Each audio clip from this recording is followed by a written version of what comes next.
Welcome to the 23rd edition of the Hindustan Times Leadership Summit. We are delighted to have with us Professor Joyeeta Gupta of University of Amsterdam. Our conversation today comes days after the world gathered at COP30 in Brazil. There, a familiar battle line emerged. Developing countries demanded climate justice, more finance, while wealthy nations resisted obligations on climate finance that they committed to delivering while seeking tougher cuts on emissions. At the heart of this divide is a question that Professor Gupta has spent 3 decades trying to answer. How do we share a finite planet fairly? Born in Delhi and educated at Lady Shri Ram College before going on to study at Harvard Law School, Professor Gupta has become one of the world's foremost voices on climate justice. Her 1997 PhD was among the first to systematically examine how rich and poor countries engage in climate negotiations, a tension that remains painfully relevant today. In 2007, she was a lead author of the IPCC report that won the Nobel Peace Prize alongside Al Gore, and their work to build and disseminate greater knowledge about man-made climate change. In 2023, she won the Spinoza Prize, often called the Dutch Nobel. And in 2022, she received the P.S. Sellers Prize for solution-focused climate research. But perhaps her most groundbreaking work came as co-chair of the Earth Commission, where she pioneered the concept of safe and just planetary boundaries. Currently, she serves as co-chair of the UN Secretary General's high-level group, advising on science and technology for sustainable development goals, and is leading an ambitious project to draft a global constitution for the climate change. Today, we discuss what 3 decades of climate negotiations have taught her and whether justice is still possible on a warming planet. Professor Gupta, thank you for joining us. Thank you for having me. I want to start with something that is very recent. The climate conference just concluded in Brazil. This is perhaps the first time UN and other agencies have acknowledged that an overshoot of the 1.5 degree threshold is likely. And amid that, we have the same tensions playing out for the reluctance over fossil fuel phase out on one hand, and the reticence by countries who committed to giving more money for the climate crisis on actually talking about deliverance. You have seen this for over 3 decades now. What do you make of the present? Well, we basically have around 130 gigaton of carbon dioxide space left, and we guess that within the next 3 years, we will cross 1.5 definitively.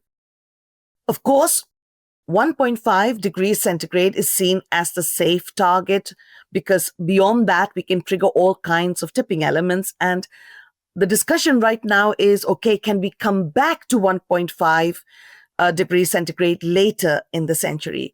And I think that is neither safe nor just. And that's one of the big problems, that we are not taking this storyline that there's very little CO2 emission space left seriously. And of course, we knew this in 1992. We knew then that at some point we have to get to zero. And this discussion of getting to zero has been problematized in some ways because governments have been talking about overshoot and they've been talking about net zero. So overshoot pushes the time limit to when you get to zero into the future. And net zero means you can continue to emit as long as you plant trees somewhere in the world to compensate or offset those emissions. And both these two narratives are actually problematic in my view. And unfortunately, in Belém, they more or less agreed that this overshoot is inevitable and net zero is inevitable. And they did not use the word fossil fuel at all. And that, to some extent, is a big weakness of the discussions there. But on the other hand, it also shows the strength of the multilateral system because 1,600 fossil fuel lobbyists were present in Belém. And they were very strong there. And basically, that's the reason the word fossil fuel doesn't show up. Now, this also means that the fossil fuel lobby sees the multilateral process as very important. And I do want to emphasize that because no matter how slowly the multilateral process moves, it is a very, very important process, and we must stick to it. And on the finance side, it's always problematic because the more you delay action in the global north, the more you will have to pay, in fact, because the adaptation costs and loss and damage will go up. And so that becomes a problem for the global north, and it has not been adequately explained to people in the global north. And I'm afraid on this finance issue, people don't understand that if they don't pay up, everybody in the world will lose. And that's the story I'm trying to tell also global north countries. We'll come back to finance in a bit as well. I wanted to get your sense on something specific about it. But I want to really get a sense from you. In 1997, I think when you were doing your research, when you first spoke about this north-south dynamic, you've been looking at this sort of asymmetry between what sort of negotiation powers different parties have play out over this very long period. How do you see this to have changed? Has it evolved into a bigger problem? Are there like some areas that have eased up? What's your view of that journey? I think that the North-South issues were clearer and simpler in 1997 than they are today. And there are two reasons primarily for that. The first reason is, of course, that both the South has become a very complicated arena with countries that have been developing very fast, countries that have not been developing so fast. So there's a massive diversity within the South. And also in the North, there is a certain degree of a reluctance to participate in the negotiations, especially in North America. And that has created a bigger complication. But the biggest reason I see is the fact that the carbon budget in 1997 was much bigger. So sharing that carbon budget would have been easier if it had been discussed in 1992 or 1997. But as we move to 2015 and 2030, the budget has become so small that it's really difficult to talk about sharing that. And that has made the North-South battle even more complex. And of course, there's a third dimension, and that is that in the global North, there is also a South. There are poorer people in the global North that also suffer because of the lack of justice within the northern countries. But even in the global South, there is a global North. So there are rich people in the global South who overuse their budget in some ways, and there's a lack of justice within global South countries. And so you find that these three elements are really making the story today very different. So to sum up, the first problem is that the entire negotiation process has become more complex because the diversity in the South has become more, as well as the reluctance of North America in the North to participate in these processes. Second, the budget was much bigger. The CO2 budget was much bigger in 1992 and 1997. Now it's much smaller. So basically, equitably sharing this budget is really complex. And the third is there is a South in the global North, and there is a North in the global South.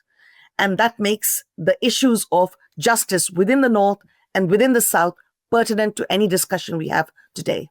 And these rifts seem to be playing out in such tenuous manners in the negotiations from what we see. Because if we, for instance, take the whole debate about expanding the donor base, something that a lot of countries have sought and something that China, for instance, has really resisted. It is the world's second largest economy. And yet it's a developing economy with a lot of poverty and basic amenities that they need to address. And like you mentioned, that there is a global North in the global South and a global South in the global North. In that context, particularly when it comes to the debate about donor bases and financing, what are your thoughts? Is there a case to redefine that a little bit, or does it expand the risk of letting historical polluters off the hook very easily? Well, I think primarily I would try to expand the finance discussion a little bit.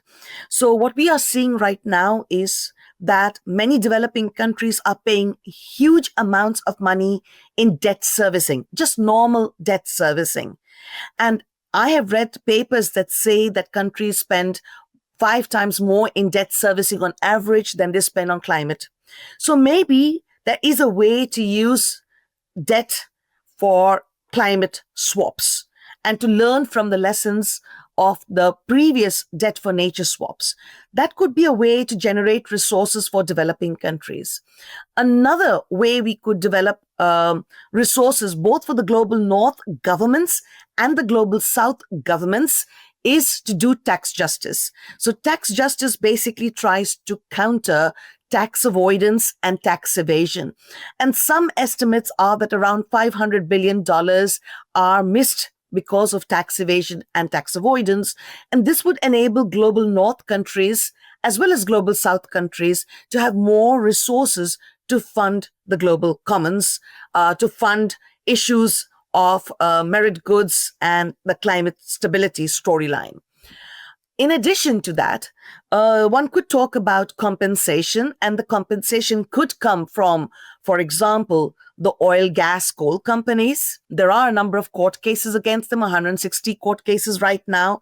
None of the court cases have actually led to compensation, but I can imagine that compensation will become an issue in future court cases. That's another area where we could raise resources. Ultimately, I think what is really important is, especially in the context of the fact that official development assistance is going down in the global north. So it went down by 9% last year, and I believe it'll go down by 9% to maybe 13 or 14 or 15% this year. Now, if official development assistance is going down, there are two narratives. The first narrative is that with that, climate assistance from government will go down. The other narrative is that the official development assistance is going down to enable climate finance to go up, which basically means that the net amount of money the rich countries make available to developing countries will remain roughly the same. I don't know which of those two narratives will work out, but whether they work out or not, the total amount of money is pretty small compared to the 300 billion per year we are expecting to have by 2035, or up to 1.3 trillion, which is being discussed.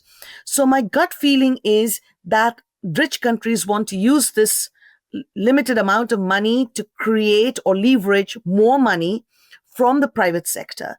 But the private sector will, unfortunately, when they invest or lend money to the global south, the cost of capital is high, and that might lead to greater debt in the global south. And for me, that is a really big problem. So I think it's very important that we try to see if through debt for climate swaps, if through tax justice, if there are other alternatives that we can use to raise the resources. But also, I will keep pushing the narrative over here that rich countries need to pay much more, and it should be much more grant than loans. This sounds like one of the fundamental shifts, if not fundamental, a very significant shift in the funding dialogue that has happened over maybe the latter half of the 30-year period that we are talking about. I want to get your sense about the political will to enable this, because when we talk about compensation, when we talk about getting the private, whether it's the compensation aspect or voluntary contributions or whatever methods the private sector might contribute to it, what sort of challenge do we see in sort of the politics of it? Our countries, is like you mentioned the oil lobbies at the conference. Is this a threat that's growing? Well, politically, I think across the world, governments come for 4 to 5 years in democratic countries, and most of them just want to maintain the system, maintain the status quo. They don't want to rock the boat. So the chances that there is a political willingness to undertake action is quite low.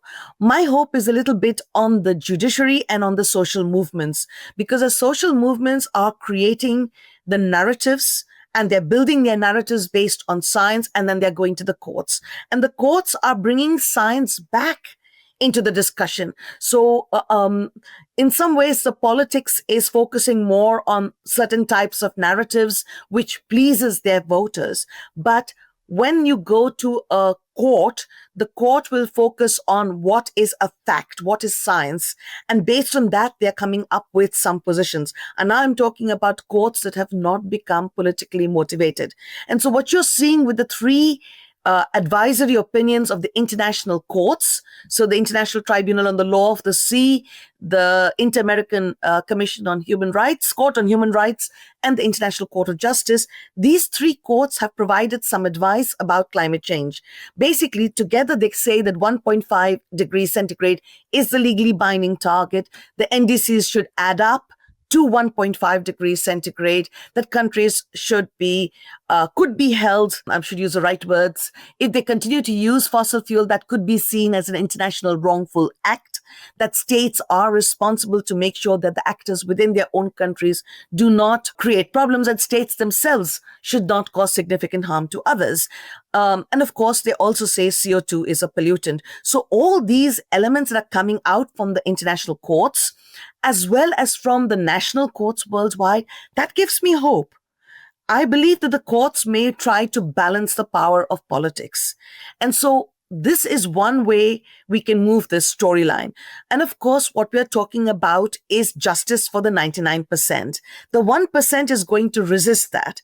But the social movements and civic society and journalists have such an important role to push this narrative forward, because the only way we can get justice in this, and I'm talking also about the people in the global north that are not so well off, the only way we can do this is if the 99% stands up for their rights. And that's a political battle that has to be fought.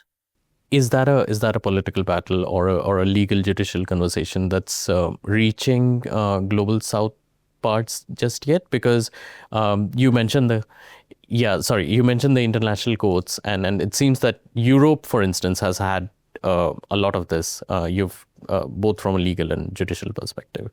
But tell us a little bit about what you see and what more needs to be done up, in addition to what you mentioned. So basically what you're seeing is across the world, even in the global south, there are a large number of court cases on climate change and also against fossil fuel companies.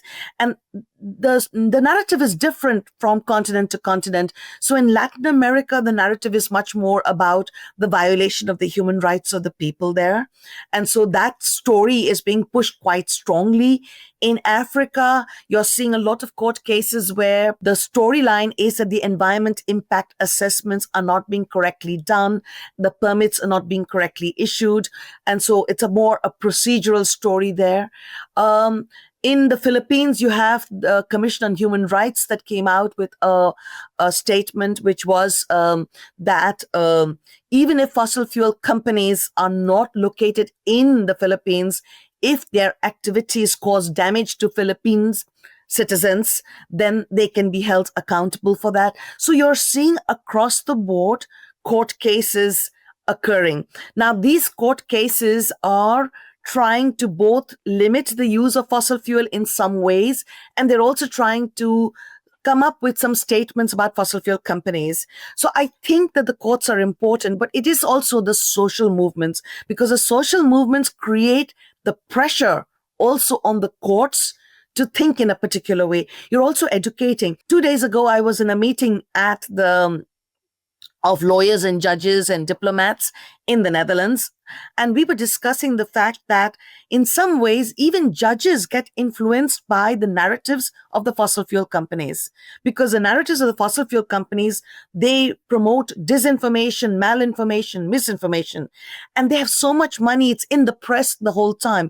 The social media spreads this information. Newspapers echo that information. And then judges hear that. And then they think, oh, energy security means that in the global north, we must continue to use fossil fuel.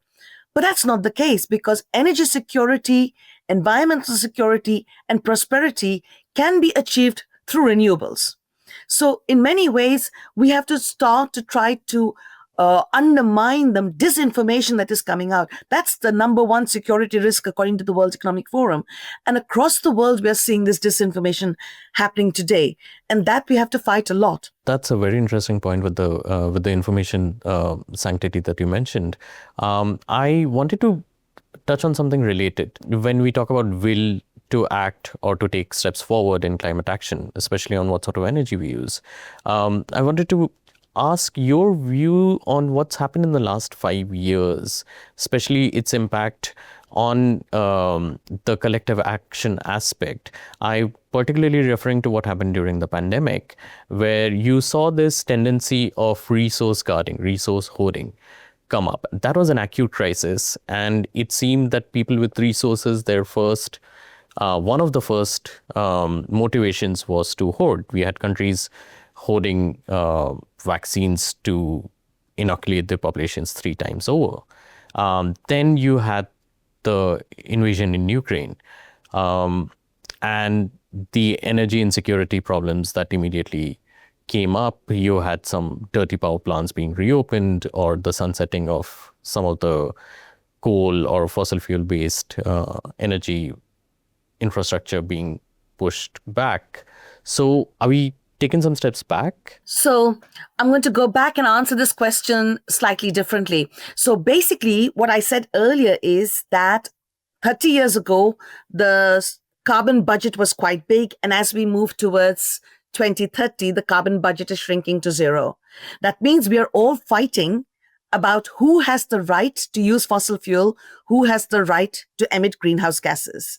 Now, if you are a neoliberal capitalist, your answer is to try to price carbon, and you're trying to use the markets to allocate the right to use fossil fuels and the right to emit emissions. And that leads to this entire market-based approach. If you are an hegemonist, then you basically want to hoard. You want to say, I'm going to do whatever I can within my own country to maximize the use of my resources, and I'm not going to share responsibility with others. And that's your hoarding story from the COVID narrative. And this hegemonic response is what you're seeing currently in very powerful countries of the world that are moving out of the climate change negotiations.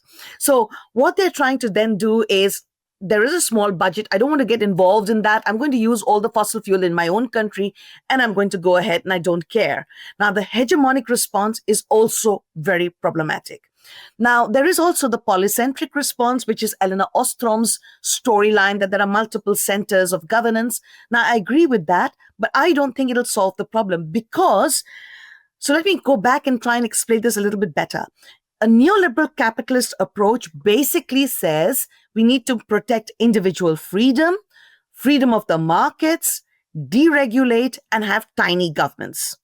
But the climate change problem is not a problem of individuals. It's a collective problem. So basically, we're talking about how do we not talk about individual freedom, but how do we maximize collective freedom by restricting some of this freedom? It's not about free markets. It's about regulating free markets. And it's not, small governments cannot maintain the climate stability. You need governments that have enough checks and balances within the system, but enough resources to maintain the climate stability.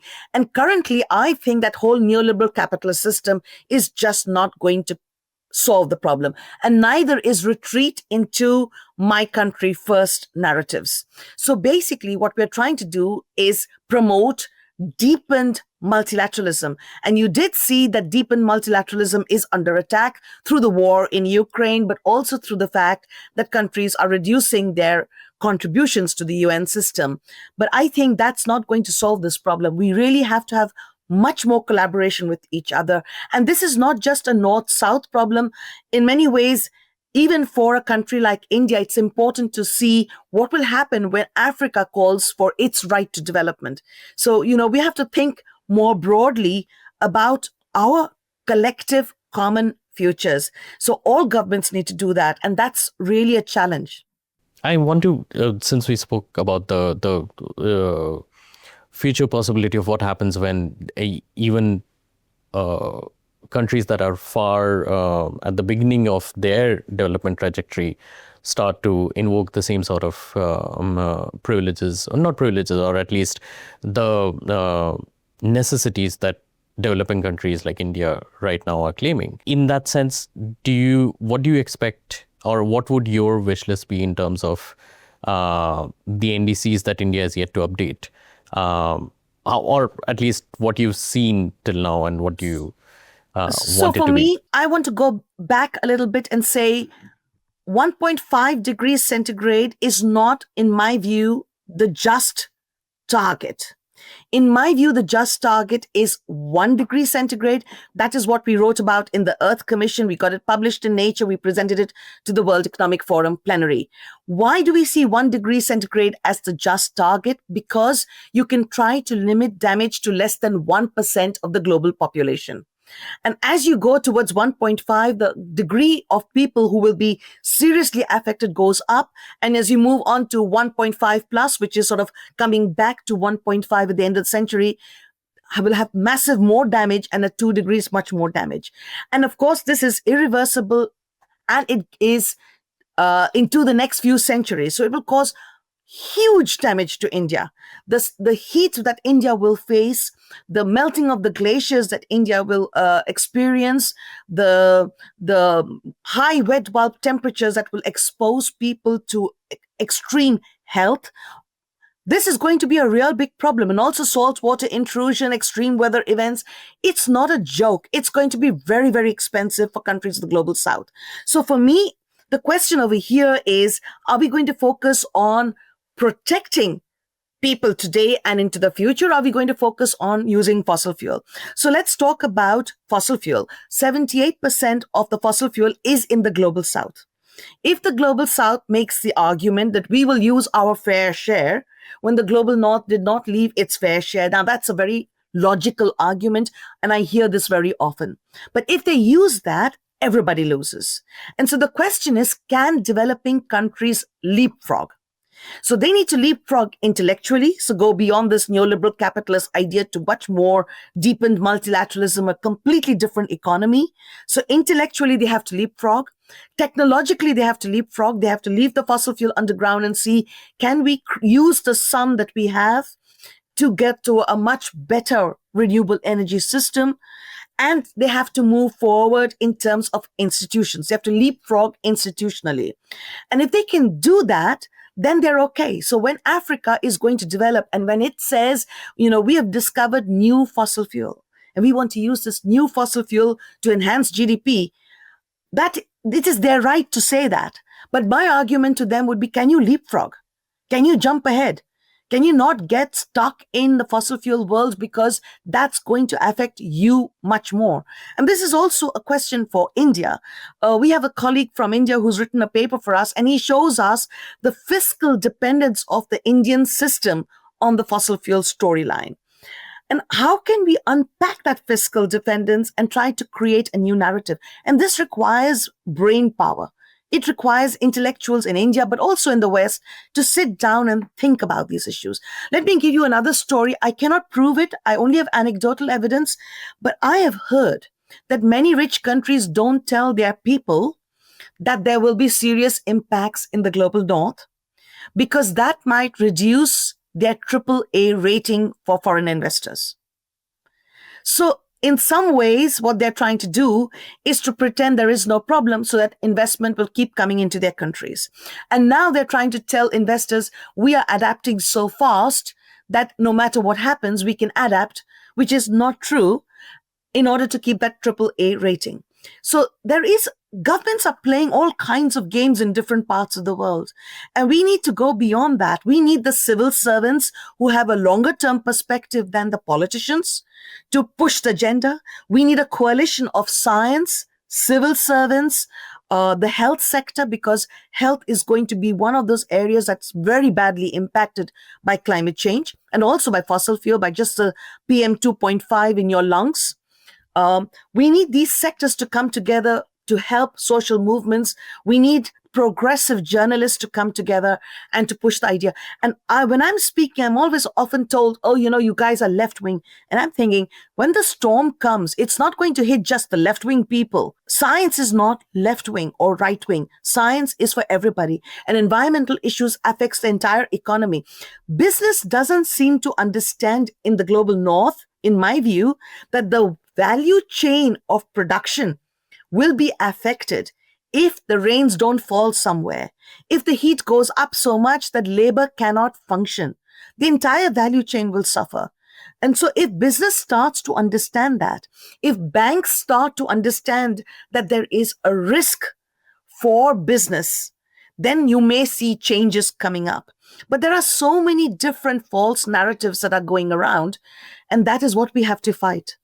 So essentially, we're fair, if if I am getting this right, we're fair to seek the fair headroom to grow, but we also need to be a little more ambitious, because the lower the carbon budget that we eat into, the better for all of us, Yes.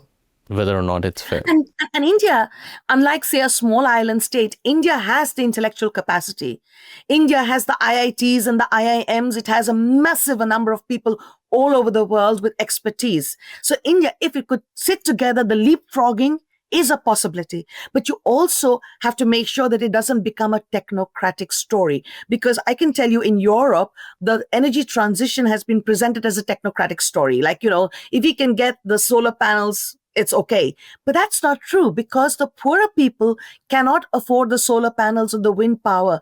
And so then they get very angry about the fact that the rich people are getting subsidized to participate in the transformation, but they are not. So you have to make it a mass movement. You have to tell everybody in society, here comes the energy transformation. And of course, let's take cars. 95% of the time, cars are parked. And so essentially you can do with half the number of cars. That will reduce the amount of land you need for roads. It'll make more space for green areas. Your cars will go faster. And maybe with shared transport, we can do the same amount of kilometers. But also you need to invest much more in public transport. And so that narrative also has to come out. We have to move towards the era of shared goods and commodities. Washing machines. You don't wash your clothes that often. Can you share the machines? Garden tools. Can you share that? We need to move towards the sharing era. And so essentially what I'm saying is India has, and many other developing countries, has the need to find the intellectual visioning to be able to leapfrog. And it's not a slightly more ambitious, it's a much more ambitious story I'm talking about. Because with a incremental story, you're not going to be able to solve the problems. And also we've left it too far. For 35 years, we've just sat and those arguments I hear from developing countries today are pretty close to the arguments I heard 35 years ago. Just to switch into something else that you've been also very central to. Tell us a little bit about your planetary boundaries work. What struck me there was that it didn't just define safe limits based on science, but also safe and just limits. So what based on happened was fairness. that when we were talking about the safe planetary boundaries, some of us social scientists, we argued, but those safe boundaries are not just because they cause huge harm to people, communities, countries, etc. And so with that narrative, we started to work on what is a just boundary. So then for climate change, we came to 1 degree centigrade. For air pollution, we were looking at the global planetary boundary, which we felt was not taking into account the PM 2.5 story at the local level. So there we tried to use WHO standards to strengthen the global air pollution boundary. And of course, with water and all the rest, we were trying to say you need to focus on just boundaries that do not cause harm to others. And so that's a story we're still trying to develop because we haven't developed it in all the areas. And the second question was, a lot of people think, that we can meet the social SDGs without changing our own behavior. Getting people to get access to energy, water, food, etc. is possible because they want to get 3 bulbs in the refrigerator, that's fine, but it won't affect my behavior. But what we show is that, in fact, if you meet the basic needs of people worldwide in 2018, pre-COVID, that would lead to a 26% increase in CO2 emissions because it has a footprint. And therefore, the argument is when you meet minimum needs, it could either be made by existing fossil fuel or it should be met by renewables or something else, because otherwise you lock yourself into the fossil fuel narrative. And fossil fuel is almost always longer than a 30-year period. So, that's the lock-in story. So then we were arguing that this is very important, that we should meet this with other issues. But then we went to the next step. We looked at the just boundaries, and then we reserved a certain amount of the space inside to meet the minimum needs of everybody worldwide. So everybody gets 3 bulbs in a refrigerator, for example, or a certain amount of food with a certain energy footprint. So then you reserve that space. And then there's a very tiny space left over. And that's what we published in Lancet Planetary Health. And then the question is, how do we divide that space? But today, we are way outside. And what this basically means is, if you earn a lot of money, it doesn't mean you can then spend it, because then you're way outside your footprint. You have to be very careful about how you spend it, and that makes money less relevant, because if you cannot spend it on all these kinds of things, then the need to have the money is also less relevant. So anyway, that was the story that we were trying to push there. And that was our justice story. It was Earth system justice is needed for all of us to be able to live within these boundaries. So these stories, which from my understanding, there's a lot of nuance that needs to be out there. And this seems like an effort in putting across a nuance that goes beyond a 1.5 or a 1 degree or 2 degree number. In that context, I want to understand the global constitution for the climate age that you're working on. Is that trying to do something similar? Can you tell us a little bit more about it? Yes. So let's just give a simple example from climate change. So when you look at the international arena, and I'm doing this really simply, you will find that private contracts and investment contracts have a very high status. Then the environment treaties come somewhat below that. And way below that, you get the human rights agreements. This is the way the world treats this. So, for example, if you have to close down a fossil fuel plant and there is a long-term contract, the fossil fuel plant can demand compensation from the government. Right. And under the Energy Charter Treaty, for example, foreign companies can demand compensation if the government tries to close it down. So that's the strength of that contractual relationship, which is very high. In the International Court of Justice's advisory opinion, they basically say that environmental and human rights issues should be brought together at the same level and treated at the same level. So that's part of the story. But what I want to do is to go a step further and say, even contracts that have all these relationships between people should also take into account human rights and environmental issues. So basically, I'm trying to change how the legal system functions at the global level. But also, let's take the economic system. The economic system, in my view, is also problematic. So I don't want to take a loan where I have to pay interest of more than 4 or 5%. But when you look at microcredit, the poorest guys pay interest, which is much higher. And then the banks argue that that's because the transaction cost is higher. If you take, let's say, loans from global north to global north and south, then you know sometimes if you lend money to Germany, it's 6% interest. If you lend the money on the same project to Tanzania, it's 24% interest. Now, the argument is that Germany will pay back, so this is fine. But then to charge Africa more when it cannot even pay back 6% does not make sense to me. But somehow it makes sense to the bankers. So there is a problem with the financial system.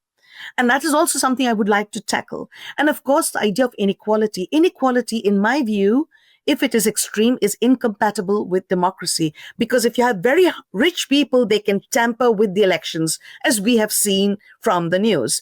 And very rich people can always lobby, etc. Very poor people are so busy with their daily survival that they don't have the ability to participate in democratic systems properly. They don't have the ability to separate fake news from news, fact from misinformation.